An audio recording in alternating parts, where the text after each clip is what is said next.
Olá, estamos chegando com mais uma edição do Dia de Campo na TV, seja muito bem-vindo. No programa de hoje vamos falar sobre a importância da conservação da biodiversidade para a ciência com o pessoal da Embrapa Agroindústria Tropical em Fortaleza, Ceará. E na agência Embrapa de Notícias, você fica por dentro das últimas novidades da pesquisa agropecuária. E agora no quadro Repórter em Campo, vamos conhecer um pouco mais sobre o trabalho da Embrapa na preservação dos recursos genéticos brasileiros. Confira!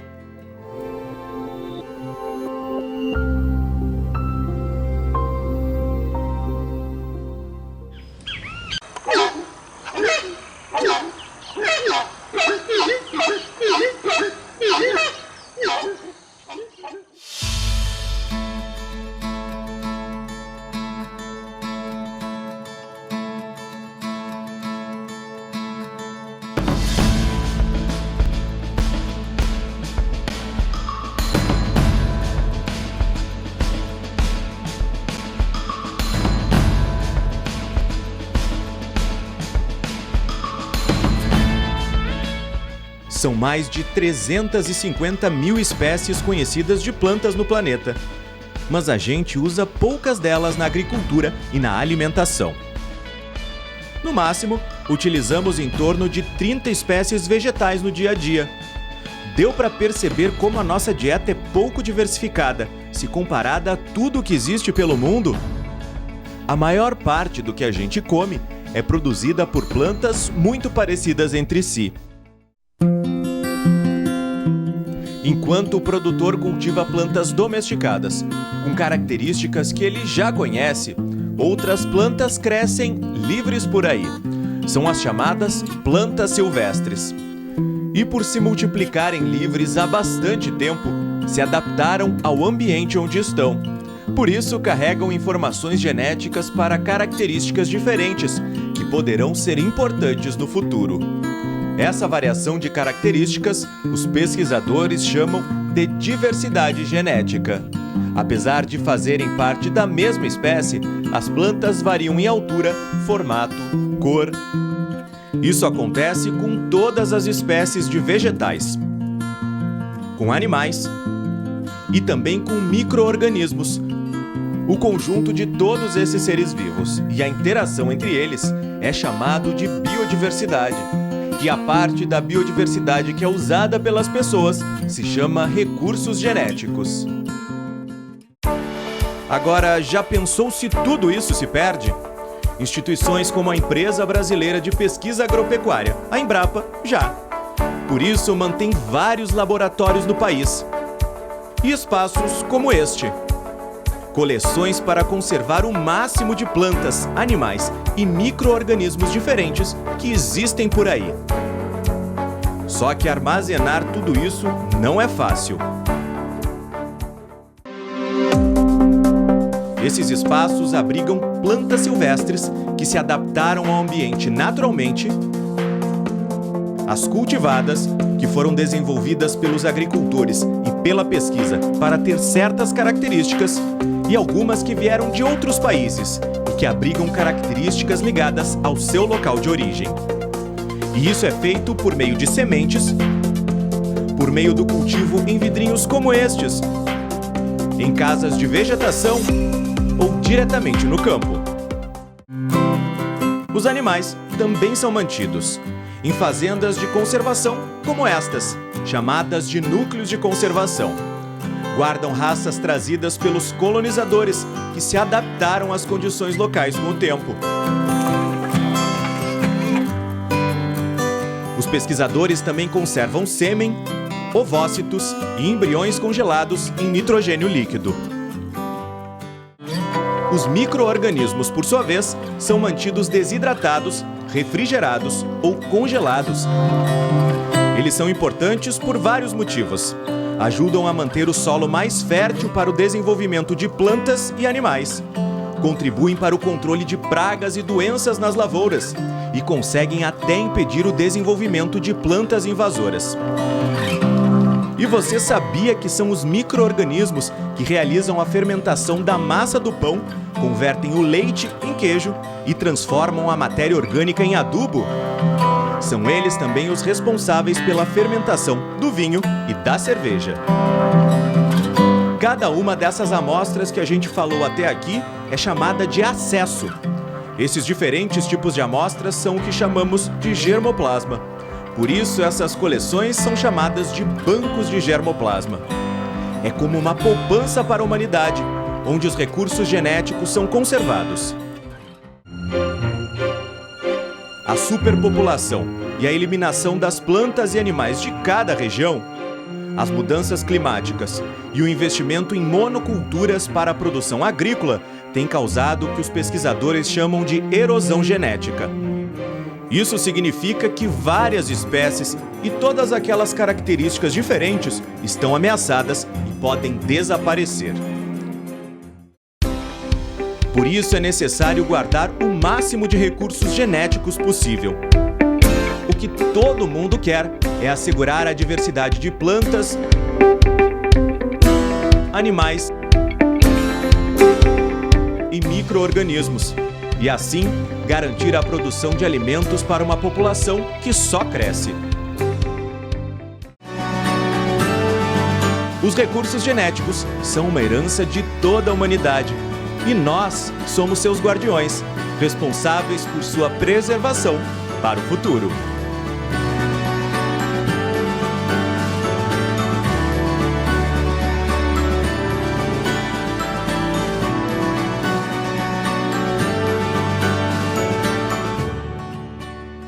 A escolha da embalagem é fundamental para garantir a qualidade de frutas e hortaliças minimamente processadas.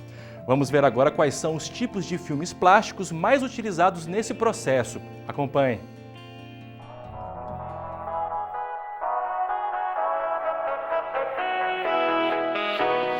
Uma tecnologia de extrema importância para o processamento mínimo é a tecnologia da embalagem, que aliada à baixa temperatura de armazenamento, ela vai diminuir a respiração do seu produto, criando uma atmosfera modificada ao redor dele. Uma diminuição, desse oxigênio dentro da embalagem e um aumento do CO2. Por isso é super importante a escolha adequada desses filmes.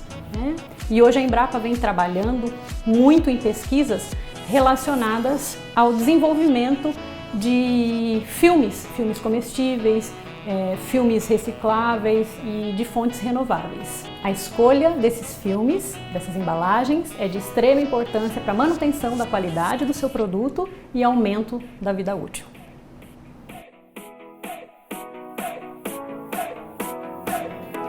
Graças à sua imensa biodiversidade, o Brasil é um país privilegiado em termos de riquezas naturais. Mas é preciso haver uma gestão equilibrada entre o que a natureza nos oferece e o uso que fazemos desses recursos. Veja na nossa primeira reportagem. Os recursos genéticos são a base para o desenvolvimento de novas cultivares, raças e estirpes. O que se busca é obter produtos de alta produtividade, maior qualidade nutricional, maior resistência à seca e ao ataque de pragas e doenças.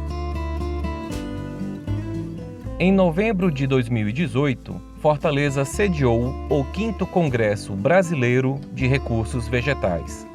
O evento teve como objetivo demonstrar a importância da biodiversidade para o desenvolvimento sustentável. A escolha do tema Valor, Uso e Inovação, o futuro dos recursos genéticos, tem muito a ver com o que a gente passa hoje. Não adianta só coletar e conservar. Você tem que conhecer e usar e fomentar o uso desses recursos genéticos. Essa biodiversidade é um tesouro, sim, mas ele não pode estar só guardado, Isso é importante para a conservação desse pool genético para o futuro, mas é importante usá-lo. Nos tempos de hoje, a conservação ela não se faz por si só, simplesmente você coleta o material, conserva e guarda em um banco. Para a gente ter uma efetiva conservação, é necessário que tenhamos valor, que possamos utilizar e que possamos gerar inovação tecnológica. Por isso, o tema do Congresso esse ano é valor, uso e inovação, o futuro dos recursos genéticos. A vice-presidente da Sociedade Brasileira para o Progresso da Ciência, Vanderlan Bolzan, ressalta o valor dos recursos genéticos para a economia de um país. Quando se fala de natureza, quando se fala de biodiversidade e quando você fala de recursos genéticos, você está falando de alguma coisa que tem valor. O valor é mesurável e pode ter vários sentidos, né? O valor para a própria manutenção da espécie, evolução, né? Esse é o que eu acho que é mais importante, que ao longo do processo evolutivo, todos os organismos se organizaram e evoluíram, e essa evolução, que aqui fala de genética e de biologia, ela é química, né? Ela é essencialmente química. São as estruturas moleculares que foram formadas ao longo do processo evolutivo da Terra, né, por várias reações complexas, é que tornam essa biodiversidade com um valor imensurável, tanto de conhecimento novo, já que nós estamos num país tropical e equatorial, nós temos as duas faixas, com uma biodiversidade enorme, e que nós muito pouco conhecemos ainda. A experiência com a biodiversidade começa no quintal de casa. O Brasil possui uma rica diversidade de alimentos com muito potencial para serem explorados economicamente. Nós temos duas frentes aí. Uma frente são as comunidades que têm, né, os detentores desses saberes e desses frutos, aonde eles estão. Às vezes tem no quintal da sua casa, às vezes é numa comunidade tradicional, às vezes é num ambiente de agricultura familiar. E aí nessa situação nós temos situações de receitas, né, de livros de receitas, e nós temos situações de agroindústrias, onde eles criam novos produtos a partir dos produtos nativos, né, agregam algum valor. E além disso, hoje o Brasil passa por um movimento gastronômico importante, onde vários chefes de várias regiões, pelo menos cada região brasileira tem pelo menos um chefe que trate alimentos da biodiversidade como uma estrela no seu cardápio, né? Então nós já temos acho que em todas as instâncias e esferas a gente já tem agregação de valor a esses frutos. Agora o consumidor precisa comprar a ideia, experimentar. Os alimentos e os animais são exemplos mais visíveis da nossa biodiversidade, mas os micro-organismos também são fontes de agregação de valor e recursos valiosos para a bioeconomia. Os micro-organismos eles são utilizados em diversos processos, né, que são benéficos ao ser humano, incluindo a produção de etanol, alimentos, bebidas. E especificamente a minha área de atuação, onde eu trabalho, está relacionada com a descontaminação de ambientes poluídos, né? Então, eu uso enzimas produzidas por micro-organismos, que a gente busca, isola esses micro-organismos em ambientes marinhos, tanto da costa brasileira como da Antártica, à procura dessas enzimas que tenham utilidades em processos salinos, como, por exemplo, a descoloração e detoxificação de efluentes de indústria têxtil, que é bastante salino, e corantes têxteis, e também a parte dos recursos genéticos de micro-organismos da Antártica na busca de enzimas adaptadas ao frio, que são enzimas que podem ser utilizadas em algumas demandas dos setores industriais. Conhecer, conservar e saber usar são palavras-chave em se tratando desses recursos. A pesquisa científica é uma ótima ferramenta para definir a melhor forma de utilizá-los sem colocar o meio ambiente em risco. E no próximo bloco a gente continua falando com o pessoal da Embrapa Agroindústria Tropical em Fortaleza, Ceará, sobre a importância da conservação da biodiversidade para a ciência. Não saia daí!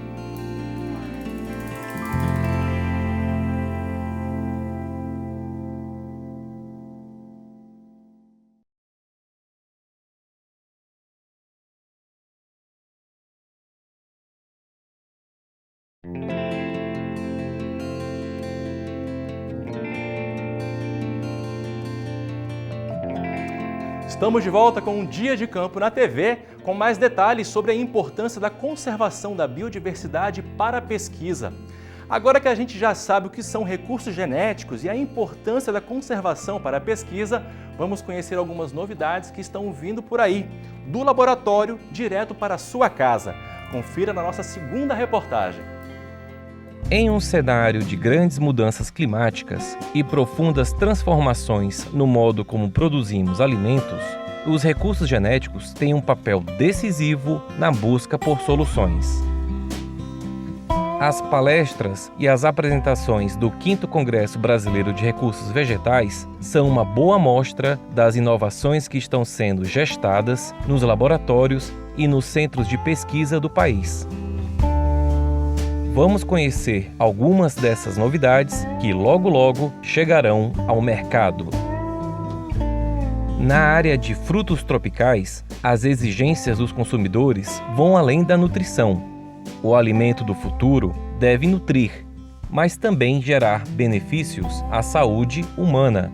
Eu trabalhei 3 anos nos Estados Unidos para a Embrapa, vendo essa questão de biodiversidade como fonte para novos produtos e compostos bioativos, e a gente usando o que tem hoje nos mercados, que é blueberry, que é o nosso mirtilo, romã, e algumas outras espécies como mangostão, etc., que estão como base de várias mesclas especiais de super sucos premium.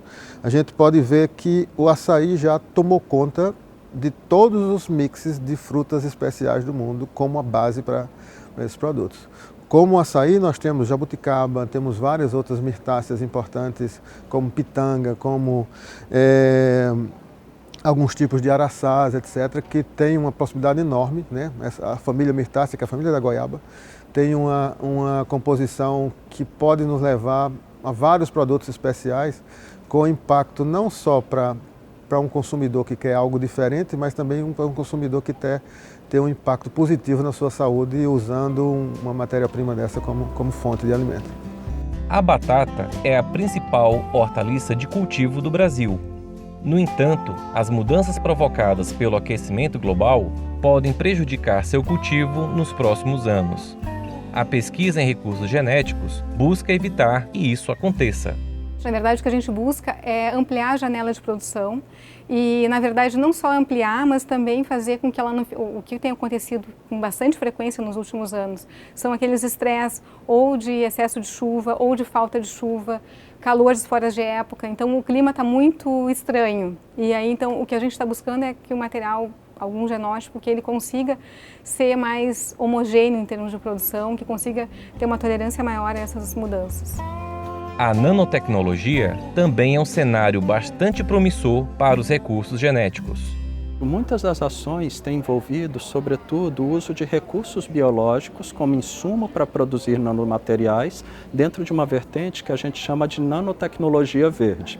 Nesse cenário, um dos produtos que está em fase de licenciamento por uma empresa parceira nossa, que é a TecSynapse, ela tem atuado conosco no desenvolvimento de nanopigmentos magnéticos, que nada mais são do que materiais desenvolvidos com sustentabilidade e que permitem realização de processos de remoção magnética, tanto de componentes indesejáveis de efluentes, quanto também para revestimentos de sementes. Então, são materiais avançados que permitem agregar valor e benefícios a diversos produtos dentro da cadeia produtiva e não apenas pensando nas cadeias produtivas convencionais, mas também até mesmo na indústria voltada para sensoriamento. Já teve procuras por parte dessa empresa de potencial uso dessa tecnologia em aplicações em têxteis para você impregnar de componentes e pigmentos mais adequados. Então, essa é uma temática que está bastante em voga.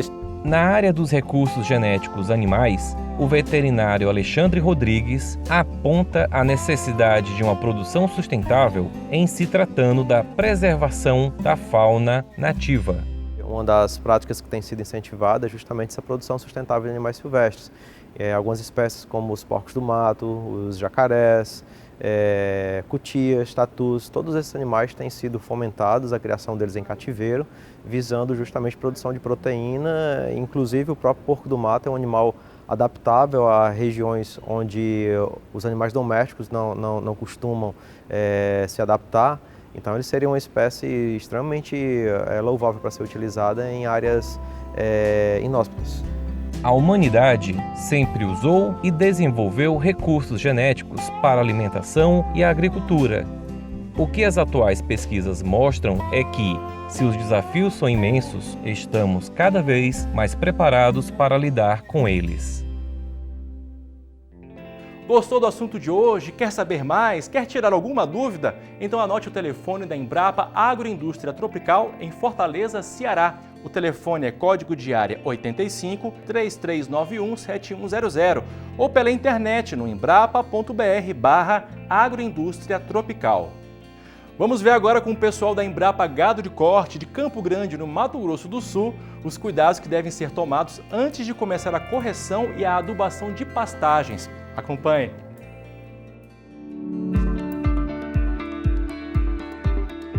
Antes da tomada de decisão em relação à correção e adubação de pastagens, nós temos que ter alguns cuidados iniciais.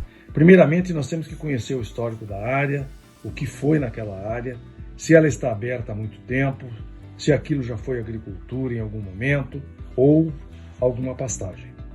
Outro item importante são os recursos naturais e os materiais disponíveis que nós temos na propriedade. Que tipo de exploração é feita ali, se essa é uma fazenda de cria, é uma fazenda de recria ou de engorda. Ou se então essa fazenda tem todo o ciclo pecuário completo, cria, recria e engorda. Todas essas decisões são importantes na hora de tomada de decisão para se fazer o planejamento, como nós vamos fazer esse tipo de investimento. Uma vez decidido qual é o local que nós vamos fazer a intervenção, nós temos que fazer uma amostragem de solo. A amostragem tem que representar efetivamente a área que nós vamos trabalhar.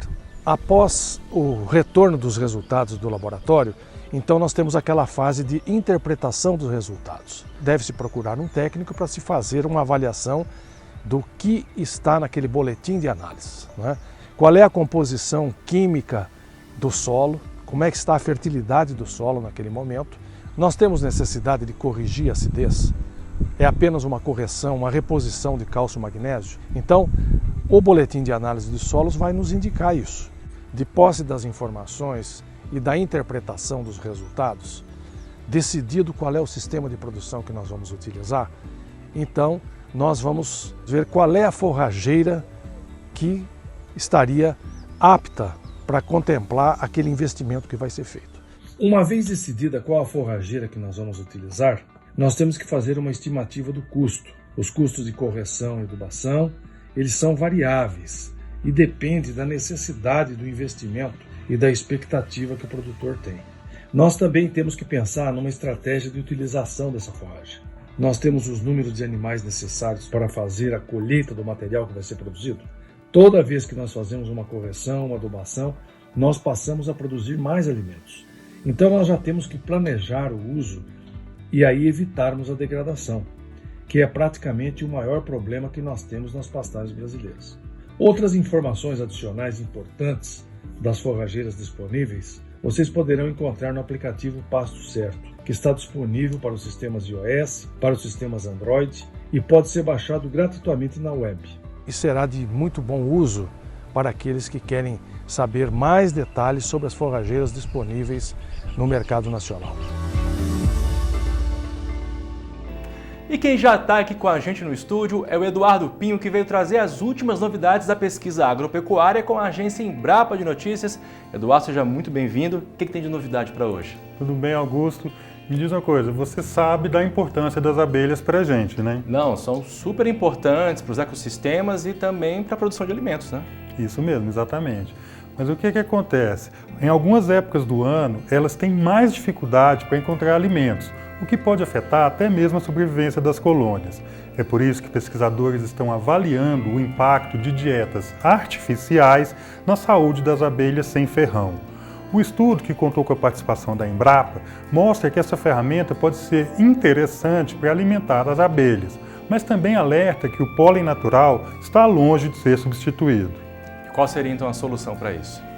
Então, o melhor mesmo seria plantar mais árvores de diferentes espécies para fornecer alimento aos insetos o ano todo. Isso porque o néctar, uma fonte de açúcares, é mais fácil de substituir. Mas o pólen, que é uma fonte de proteínas, vitaminas, gorduras e minerais, é bem mais difícil. os primeiros resultados indicam que dietas à base de extrato de soja têm um bom potencial. Bacana. E tem mais alguma novidade para hoje? Tem sim. Esse é um estudo inédito da Embrapa, em parceria com a Universidade Federal do Recôncavo da Bahia, que conseguiu reduzir de 30 para 18 dias, em média, o tempo de produção de mudas de banana em uma biofábrica. Pô, que legal, uma bela redução em quase metade. E Isso como é que eles mesmo. conseguiram isso? A novidade desse estudo foi o uso da hidroponia, aquela técnica de cultivo de plantas sem solo. O uso dessa tecnologia conseguiu elevar de 12 para 20 o número de ciclos de produção no ano, um aumento de aproximadamente 65% na quantidade de mudas. Essa pesquisa começou há 2 anos e comprovou também que a hidroponia é mais sustentável que o sistema convencional na produção de mudas de banana. Os pesquisadores registraram redução no uso de água, diminuição na aplicação de fertilizantes e, com a automatização do sistema, a menor necessidade de mão de obra. Muito bacana. E qual é a nossa última novidade? A última novidade é uma boa notícia para o setor leiteiro, viu? De acordo com o levantamento feito pela Embrapa, a pecuária de leite no Brasil deve crescer cerca de 2% em 2020. Depois de fechar 2018 praticamente estagnado, o setor não teve muitos motivos para se lamentar em 2019. Não foi um ano de grande expansão, mas o preço do leite pago ao produtor chegou a um patamar razoável. Para 2020, as previsões iniciais indicam um crescimento de 2,3% do produto interno bruto, o que ainda é pouco, mas mesmo assim é a melhor expansão dos últimos 6 anos. Por isso, a expectativa é de uma recuperação um pouco mais forte do consumo. Legal. E quem quiser mais informações, acessa qual endereço, faz o quê? Acesse o site da Embrapa, entre na página da Agência Embrapa de Notícias e assine o nosso boletim para receber toda semana as novidades da pesquisa agropecuária. Bacana, Eduardo. Muito obrigado pela participação e até a próxima. Até. E o Dia de Campo na TV fica por aqui. Para assistir a outras reportagens do programa, acesse embrapa.br/Dia de Campo na TV. Até mais. Tchau!